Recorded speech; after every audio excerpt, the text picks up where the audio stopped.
Hello, everyone. Thank you for listening to my presentation. I am Laurence Blavier Sarte, working at Children's Hospital Los Angeles.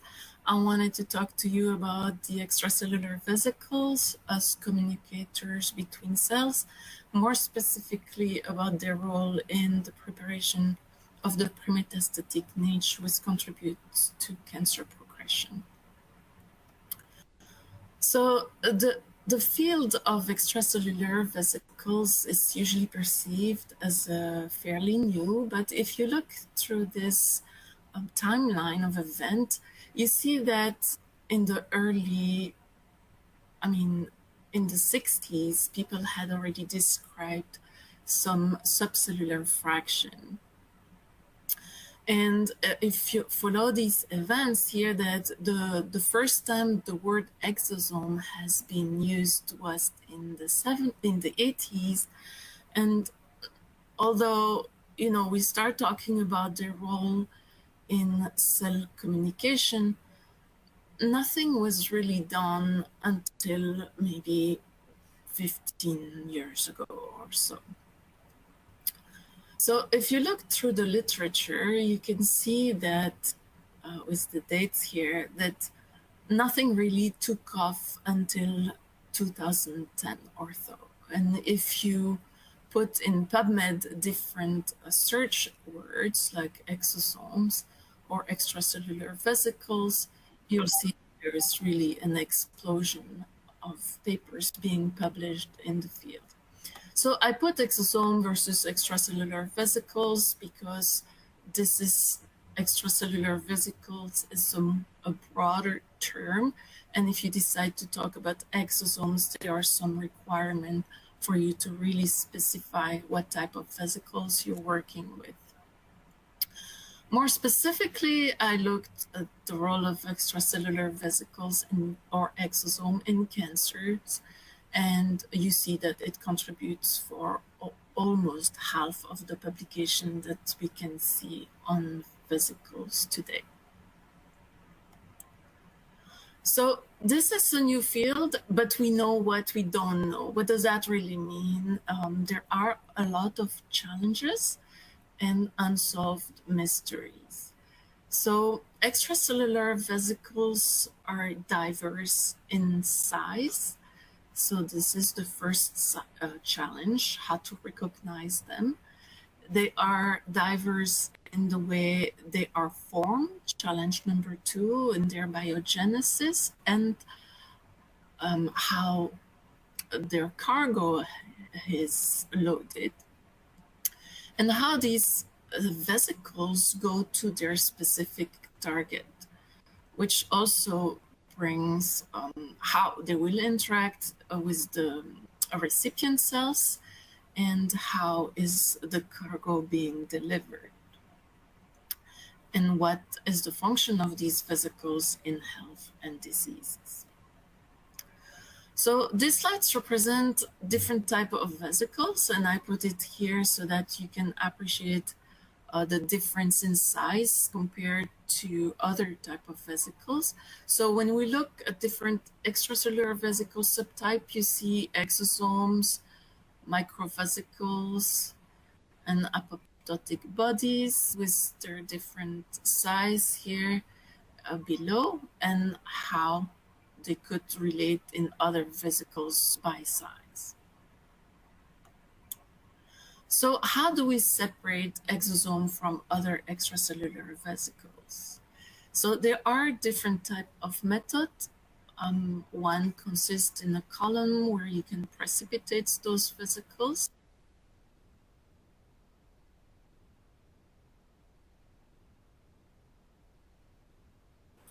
Another method is called differential intracentrifugation. And depending on the speed in which you're centrifuging, you can isolate different size of vesicles. So you would get rid of the cell debris, then the apoptotic bodies, the microvesicles, every time you take out the supernatant, and then finally, when you spin at 100K, you will isolate exosomes. So usually the yield is not the best, but it's relatively pure. So you can also use optiprate density gradient centrifugation, and where you will isolate a fraction of your exosome based on their density. And here we can see it in the gradient because the exosome had been stained with a lipophilic dye. Finally, you can use a size extrusion chromatography, which is the preferred method because it preserves the vesicles' physical integrity. And if you want to use the vesicles in functional assay, this is probably the best method. So how do we characterize them? And it's important because if you decide to publish a paper and make some claim on what your exosomes are doing, you need to characterize the vesicle we work with, and there are several criteria that need to be met. So you can, by electronic microscopy, show that their morphology presents as a vesicle with a phospholipid bilayer. You can use fluorescent microscopy if you label your vesicle with a fluorescent dye, and then you will see those inclusions in the cytoplasm of the recipient cells. You can characterize your vesicles using a nanoparticle tracking analysis. The NTA analysis will show you the size of your vesicles based on their Brownian movement, and exosomes are centered around 100 nanometers. So this is for size and morphology. You can also characterize your vesicles with their biochemical features. Here by Western blot, you can look for exosomal protein, like tetraspanin, CD81, CD9, CD63, or also looking for the absence of non-exosomal protein, like here GM130, which is a characteristic of mitochondria. Finally, you can characterize your vesicles using qPCR if you look for specific expression of microRNA. So basically, this is the composition of extracellular vesicles. You see here that they contain protein, nucleic acid, and lipids. I talked about tetraspanin when you looked at Western blot in the slide earlier. They contain microRNA, they contain protein, and basically they reflect the content of the cells that they originate from. So what could be the role of extracellular vesicles in cancer?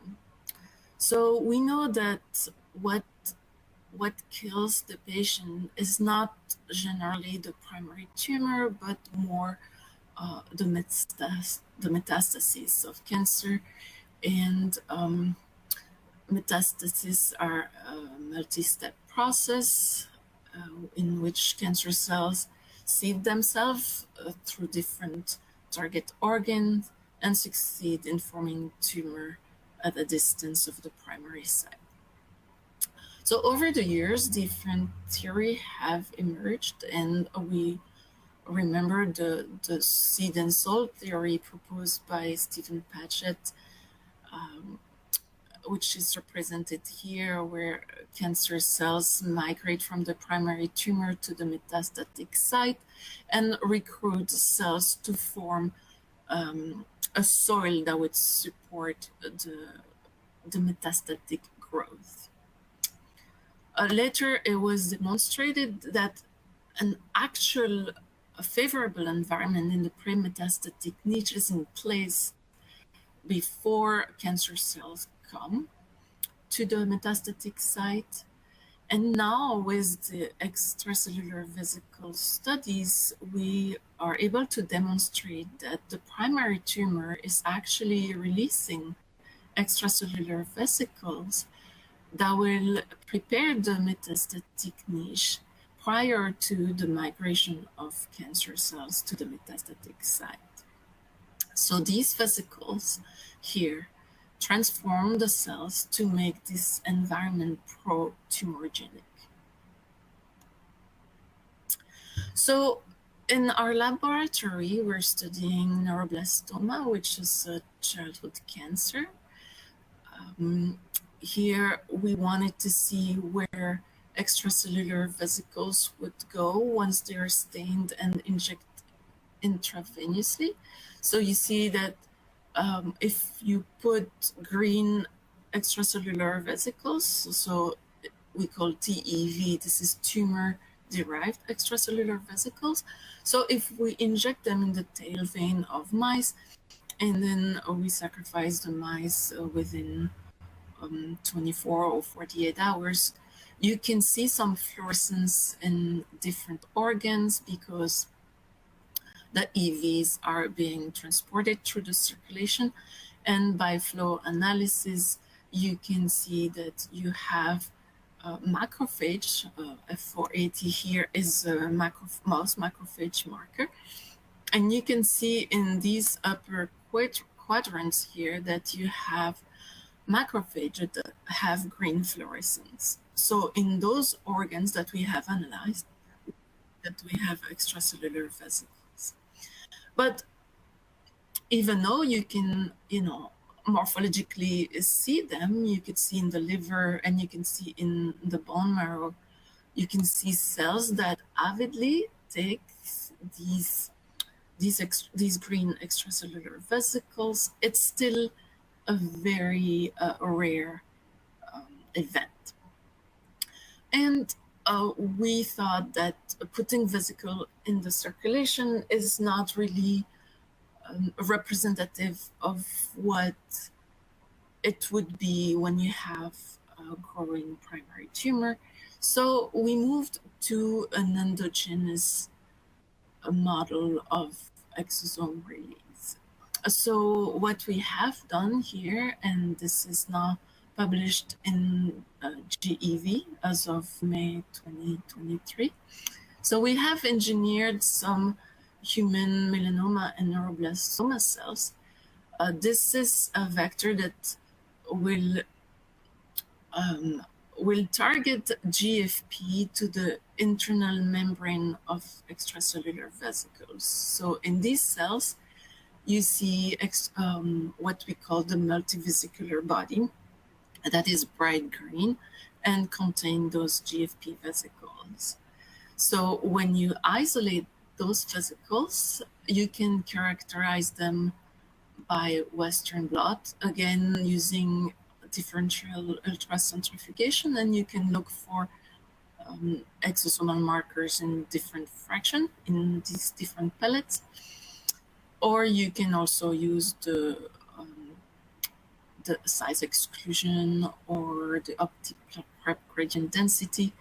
And you see that the fraction here that contains the exosomal marker also shows the absence of non-exosomal protein, but the presence of GFP.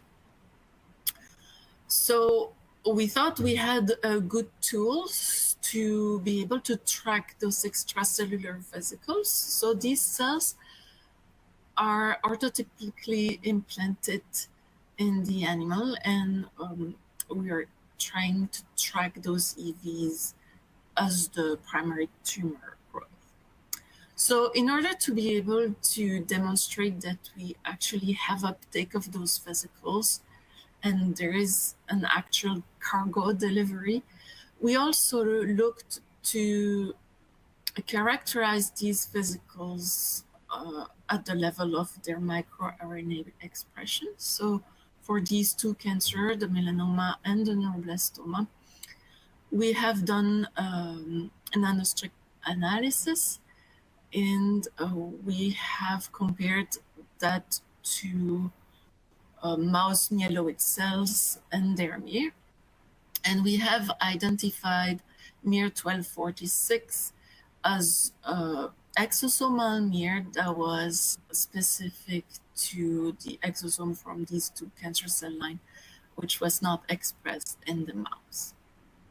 So we were not following what's the exact function of MIR-1246 in our study, but we used it as a proof of principle that when we have exosome uptaken by the target cells, if you see MIR-1246, it shows that there is cargo delivery.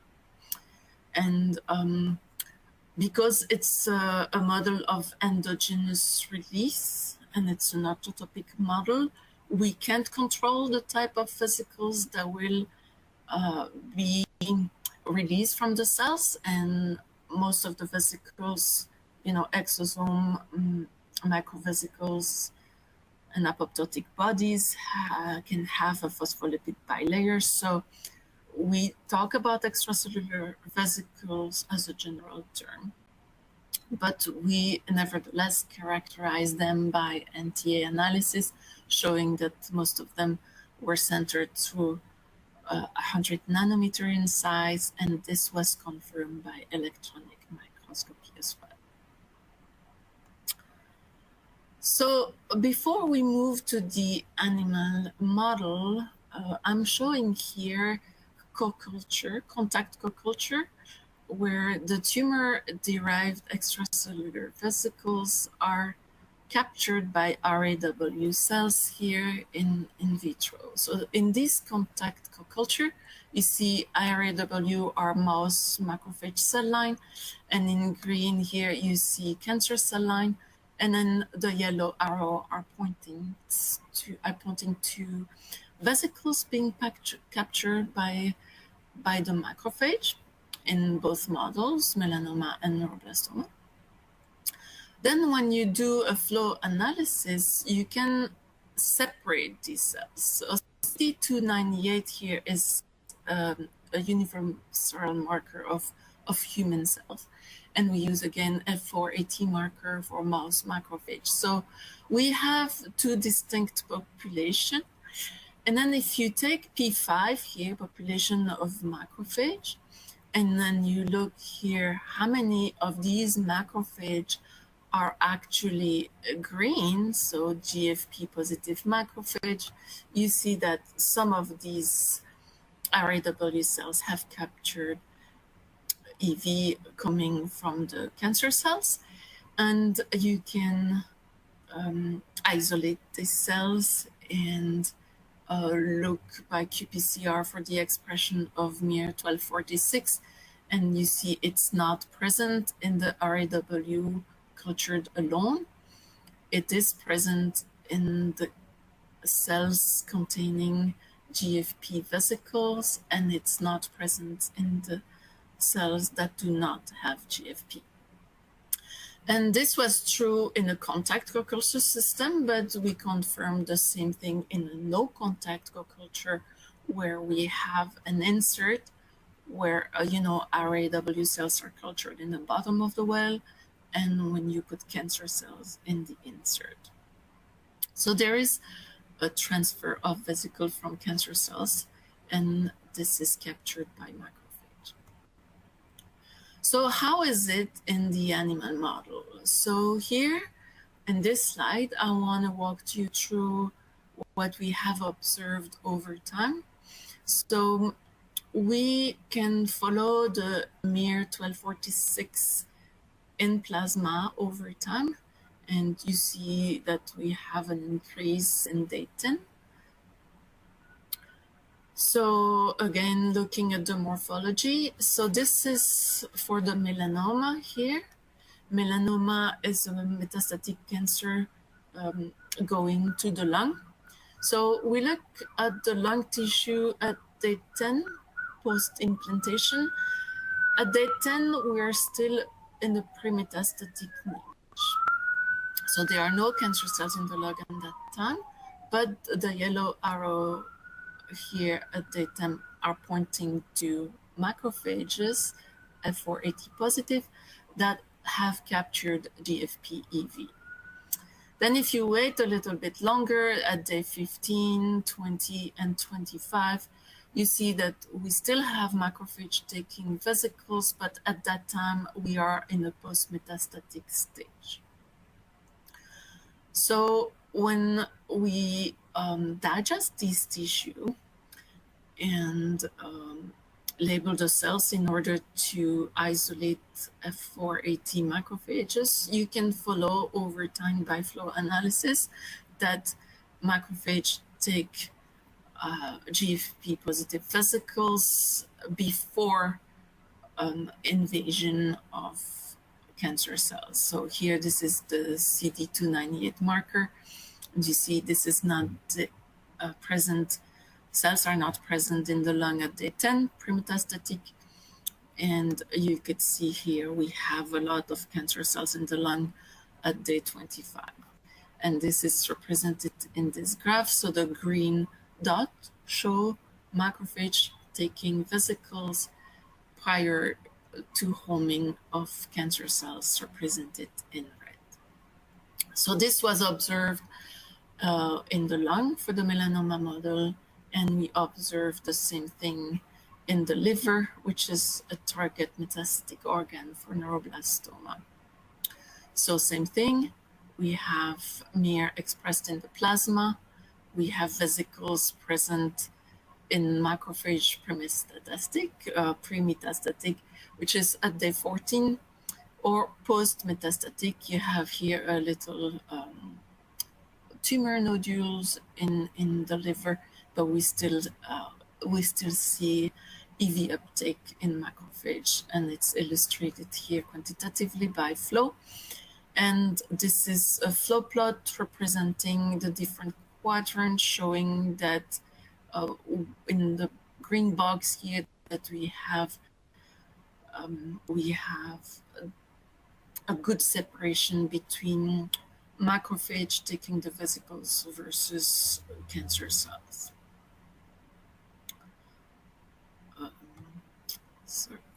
So another interesting thing that we have observed is that these tumor-derived extracellular vesicles in the pre-metastatic niche were captured in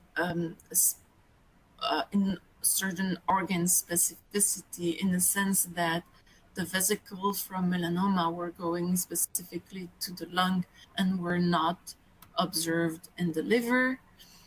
And reversely, we did not see vesicle issued from primary neuroblastoma in the lung, but they were observed in the liver. And so I quantified this and compared with other organs such as kidney and brain, where we do not see presence of vesicle. If the melanoma, if you let the disease progress a little longer, eventually you'll see a few EVs appearing in the liver, but it's definitely the lung is it's the preferred metastatic site. And this is confirmed by flow, where you see it's in the lung and not in the liver. These are organs issued from the same mouse, and the opposite for neuroblastoma. So finally, when we do a transcriptomic analysis, this is a TLDA analysis. So when you do a flow analysis, so you're able to separate your cells based on macrophage marker and their green fluorescence versus the human cells marker. So you can separate in the organ in pre-metastatic versus metastatic the cells that capture the EV. And so here again, we use the presence of MIR 1246 as a marker of EV uptake, and you could see presence in the GFP positive macrophage in the lung or in the liver. And in the liver, we also looked at stellate cells using the Desmin marker, and it shows the same thing. So this was by qPCR, but if you use the TLDA, like I was saying before, you're able to compare two cancer models here, melanoma and neuroblastoma, in lung macrophage versus liver macrophage or hepatic stellate cells, looking at the pre-metastatic niche versus metastatic niche. And organizing here these markers of, marker of macrophage, we see that we have macrophage. But what we see strikingly is that macrophage that have taken the vesicles, so if you look at the column that have GFP positive cells, so macrophage that have taken the vesicles, have an increase in the expression of certain cytokine and chemokine that reflect an inflammatory reaction that move toward a pro-tumoric genotype as the disease progresses. Finally, we performed some single cell analysis because the original studies were focused on macrophage and a little bit on stellate cells, but separating, so if you take a liver from the pre-metastatic niche of a neuroblastoma tumor-bearing mouse, you see in this UMAP here that we're able to distinct different clusters, and these clusters have shown that not only we have macrophage and stellate cells here, but we show that hepatocyte and also sinusoidal endothelial cells were also able to capture vesicles released from the primary tumor. So pointing to a role of these cells in the pre-metastatic niche, trying to transform the target organ in a favorable environment to tumor growth. So in conclusion, so we have developed an in vivo model demonstrating that spontaneous release and capture of TEV and their mere cargo, as opposed to what has been shown in the literature using EV isolated in vitro and then exogenously introduced to the animals. So we also show that the TEV released by the primary tumor are captured by rare host cells, and this is something we see before homing of tumor cells, that these TEV are observed in metastatic organ but not in non-metastatic organs, so there is some specificity there that needs to be investigated.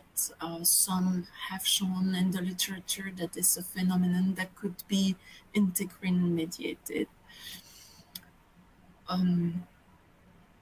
So we show with the single cell analysis that yes, we do have macrophage in the liver, Kupffer cells and stellate cells in the liver, so macrophage in the lung and liver, but also stellate cells in the liver, are the predominant cells that capture the EV, but it's not exclusive. So finally, if you look at the transcriptomic and see the genes that have been upregulated upon the uptake of those vesicles, we see that we move from an anti-tumorigenic environment to a pro-tumorigenic environment, and we are currently investigating the transformation that follows the vesicle uptake to make it propice to metastasis. So I would like to acknowledge a few people that contributed to the study. So Dr. DeClerck at Children's Hospital Los Angeles, and our collaborator at Cornell University, as well as all the course that we have here available at CHLA, in particular the Extracellular vesicle core, and Dr. Paolo Neviani, that was really important in the accomplishment of this study. I thank you for your attention.